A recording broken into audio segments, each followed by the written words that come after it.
Hi అండి, welcome to Sunitha vlogs. ఈరోజు జొన్న దోశలు ఎలా వేసుకోవాలో నేను మీకు చూపిస్తానండి. ఇదిగో ఇంగ్రీడియంట్స్ మాట.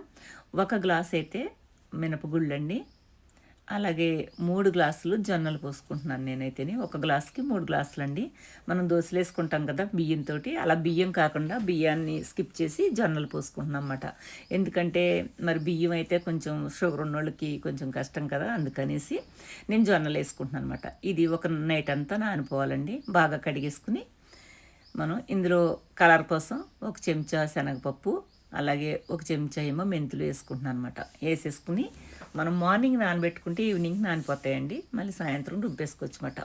ఇదిగోనండి, ఈవినింగ్ నేను రుబ్బేస్తున్నాను. 8 అవర్స్ నానిపోయినాయి.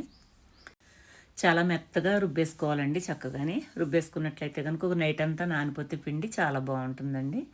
ఇదిగో చూసారు కదా, నేను చాలా మెత్తగా రుబ్బేసుకున్నాను అనమాట. చాలా టేస్టీగా ఉంటాయండి దోశలు అయితే మాత్రం. జొన్న దోశలు నార్మల్ దోశల కంటే కూడా చాలా బాగుంటాయి అన్నమాట. ఇదిగోనండి, నేను మార్నింగే తీసాను. చూసారా ఎంత బాగా ఉబ్బిందో. చాలా బాగా పర్మెంట్ అయిందండి. ఇదైతేని బాగా ఉబ్బింది చక్కగా. మరి ఇదిగో చూడండి ఎంత బాగుందో. ఇప్పుడు మనం దోశలు వేసుకుంటానికి రెడీ అయిపోయిందండి పిండి అయితేని. మరి ఇప్పుడు నేనైతే దోశలు వేసుకుంటాను. చూసారు కదా, మరి బ్యాటర్ని బాగా అలాగా శుభ్రంగా కలబెట్టేసండి.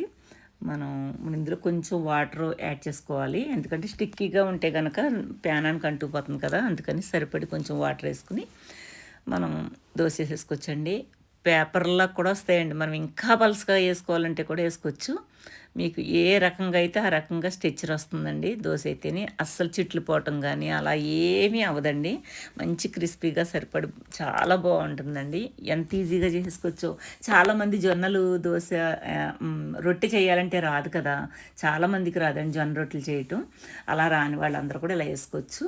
మీకు దోశ కూడా చాలా చాలా టేస్టీగా ఉంటుంది. చూసారా, పేపర్ లాగా వచ్చేసింది అనమాట. చాలా బాగా వచ్చిందండి. ఇదిగో నేనైతే అన్నీ ప్రిపేర్ చేసేసుకున్నాను.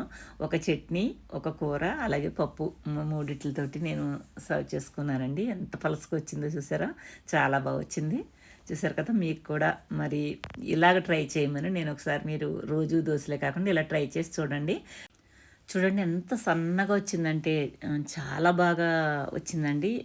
ఎలాంటి వాళ్ళైనా సరే దోశ వేసేయచ్చమాట. అసలు ఎక్కడ ఇరిగిపోదండి. చాలా టేస్టీగా ఉంటుంది. ఇదిగో నేను ఈ మూడిట్లతోటి సర్వ్ చేసుకున్నాను అనమాట. సూపర్గా ఉందండి. మరి మీరు కూడా తప్పకుండా ట్రై చేయండి. మరి వీడియో మీకు నచ్చినట్లయితే లైక్ చేయండి, షేర్ చేయండి, సబ్స్క్రైబ్ చేసుకోండి. చూసి ఆనందించండి. ఉంటానండి. బాయ్ అండి. Thank you watching.